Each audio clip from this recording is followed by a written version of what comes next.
Hello friends.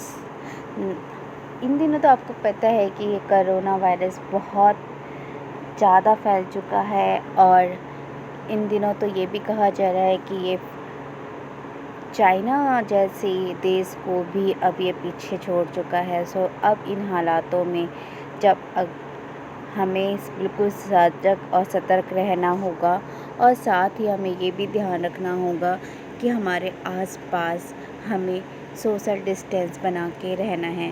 तो अगर जब करोना वायरस कंट्रोल में या बहुत ही कम हो जाए या ना रहे तो भी हमें खुद को बचा के रहना है।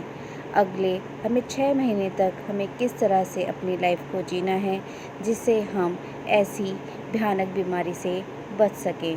सो गाइस, तो ये हम आपको बता रहे हैं, इसे ध्यान से सुनिए। बेशक ये लॉकडाउन ख़त्म क्यों नहीं हो जाता, लेकिन हमें मास्क और सैनिटाइज़र बिल्कुल यूज़ करना है जैसे आप लोग आज भी कर रहे हैं। साथ में ही सोशल डिस्टेंस का पूरा ही ख्याल रखना होगा। साथ ही अगर आपको लगता है कि मुझे बहुत ज़रूरी है बाहर जाना तो ही आप घर से बाहर निकलिए, अन्यथा आपको घर से बाहर जाने की कोई ज़रूरत नहीं है। इन दिनों पार्लर, सैलून सब कुछ बंद है। सो आगे भी जब ये लॉकडाउन खुलेगा तो सी बात है ये दुकानें भी खुलेंगी।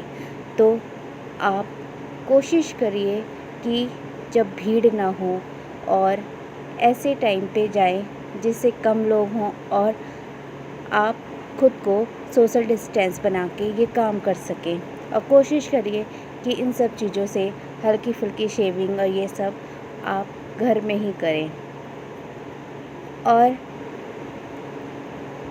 जब भी आप बाहर जाएं तो आप चाहे वो लेडीज़ हो चाहे जेंट्स हो, कोशिश करो कि बेल्ट, इयररिंग और फैशन की जो भी चीज़ हैं वो कम से कम यूज़ की जा सके, क्योंकि अगर कोरोना वायरस के संक्रमण अगर इस पे चिपक गए तो क्योंकि वॉश होगा नहीं तो आप फिर इनसे इफ़ेक्ट होंगे। सो ऐसी चीज़ों से जहाँ तक हो सके आप बचें। मोबाइल पे भी आप उतना ही बात कीजिए अगर जितनी ज़रूरत है, बिना किसी बात के सड़कों पे मोबाइल पे फ्री होकर बात करने की बजाय आप घर में आराम से बैठ के बात करें। और हैंकी की जगह आप टिश्यू पेपर का यूज़ करो और उसको डस्टबिन में, चाहे आप सड़क पे भी डस्टबिन बने हुए होते हैं आप उसके अंदर थ्रो करिए।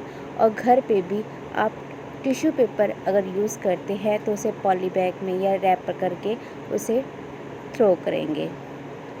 घर में जब भी आप बाहर से आए, घर में कभी शूज़ उतारिए मत, स्लीपर मत उतारिए, हमेशा घर के बाहर ही उतार के रखें। क्योंकि कभी कभी अनजान जब हम सड़कों पे घूमते हैं तो अनजान लोग थूक देते हैं। अब ये तो हमें नहीं पता ना कि वो संक्रमण व्यक्ति ने थूका है या नॉर्मल किसी ने थूका है, तो वो संक्रमण आपके जूतों में चिपक जाएंगे। अगर आप उसे घर में लाएंगे तो बाकायदा आप कोरोना वायरस को भी इनवाइट कर रहे हैं। साथ ही आप घर से जब आप बाहर जाते हैं या आते हैं हमेशा हैंड वॉश ज़रूर करें।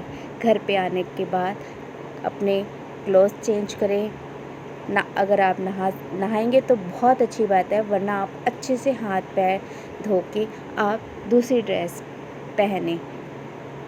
और अगर आपको लगता है कि जाने अनजाने मैं किसी संक्रमण व्यक्ति से टच हो गया हूँ या कुछ भी, तो आप सीधा घर आए, अपने क्लोथ्स अपना सब कुछ खुद वॉश करके नहा धो के अच्छे से बिल्कुल क्लीन होने के बाद एक गर्मा गर्म काढ़ा हल्दी, दालचीनी, हनी, अदरक, लौंग, काली मिर्च मिला के एक अच्छा सा काढ़ा बना के उसे 3 दिन तक लगातार पीजिए।